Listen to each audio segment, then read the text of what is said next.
practicing jokes inside my condo, no. Nung nag-i-start naman ako, medyo ano naman ako, kabado. Kaya para mawala yung kaba mo,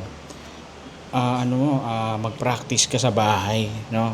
Mag-practice ka sa bahay. Ah, ano pa ba? Yun, mag-practice ka sa bahay. Kumbaga kahit wala kang audience, mag-practice ka sa harapan ng salamin. O kaya ah, habang nakapikit ka, habang nakahiga ka bago matulog, mag-set ka muna. Isipin mo may nasa stage ka, di ba? Isipin mo yung lines mo paulit-ulit. Kasi mahirap mag-practice ng buong isang oras. Paulit-ulit mong pinapractice. Ano siya medyo nakakapagod.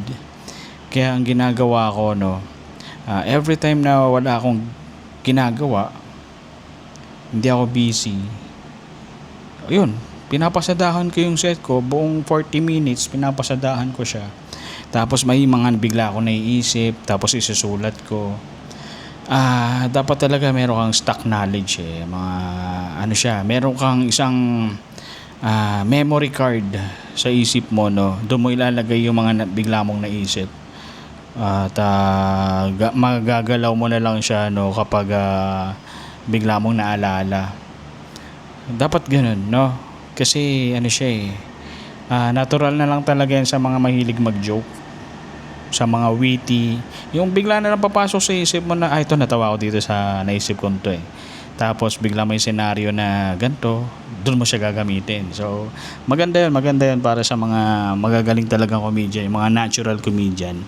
Kaya sinasabi kong natural comedian, no, kasi yung likas na talent talaga yan talent to na parang binigay ni Lord sa'yo, tapos gagamitin mo na lang talaga siya. Advantage yun no, ng mga comedian. Meron kasi mga comedian na hindi naman talaga comedian, pero pinag-aralan nila kung paano yung comedy. So ano yun, advantage din yun, no, kapag pinag-aralan mo yung formula, yung mga terminologies ng stand-up comedy, gano'n. So ano siya,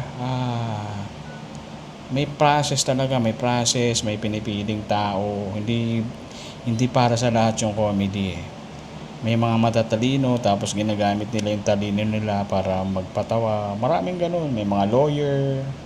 Pero ang yung likas talaga na comedian, sila Babalu, sila Dolphy, hindi naman mga naging lawyer yan, pero ang gagaling, di ba?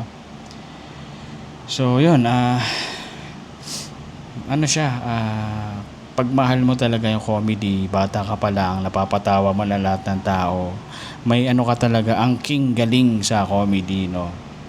Kung sa classroom, ikaw yung lagi nakakatawa, lahat ng sabihin mo napapatawa mo, pati teacher mo napapatawa mo, lahat ng tropa mo napapatawa mo, pagdating sa inuman napapatawa mo lahat, di ba?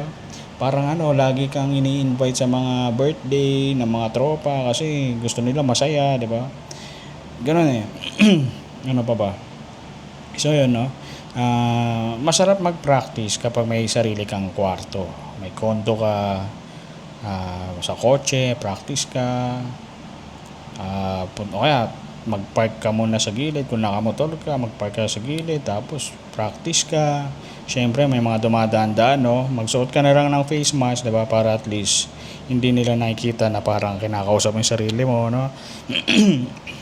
So ayun lang naman siguro. Ako nagpa-practice din ako sa isip ko kapag nasa coffee shop ako, pero medyo mahirap yun kasi dapat mong kontrolin yung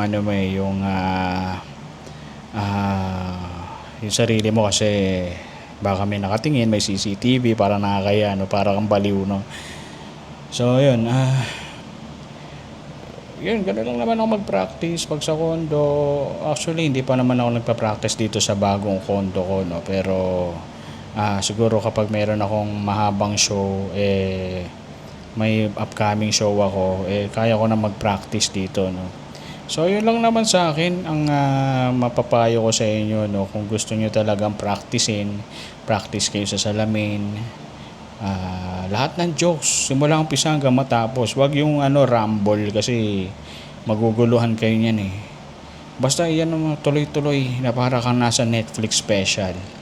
Actually, lahat naman kaya mag Netflix special eh. Ang lang dito eh yung kung sikat ka na, kung kilala ka na o may producer ka na, 'di ba? Pero sa totoo lang, halos lahat naman talaga kaya mag Netflix special. Kayang mag-perform ng 40 to 50 minutes, 'di ba? So, yun. Madali lang naman talaga ang comedy, no, guys. Siguro kung sakaling magkakaroon ng pagkakataon maging sikat ako, no, tapos gagawa ko ng Netflix special, supportahan nyo ako. Alam ko matagal pa yun pero siguro one day mangyayari din yan. Kaya hintayin natin, no, tignan na lang natin, no. Yun lang naman sa akin at siguro next time gagawa ulit ako ng video. Panoorin nyo lahat ng mga video ko, guys, at sa June 13 nga pala may birthday show ako. Kung may time kayo, panoorin nyo ako kasi 40 minutes set at magsasama ako ng 4 na comedians. At magagaling, sasama ko yung magagaling. Hindi yung talaga naawa lang ako, no. Kaya gusto ko lang siyang isama kasi medyo big time siya, ano. So, yun. Yun lang naman sa akin. Next ulit. See you on my next episode.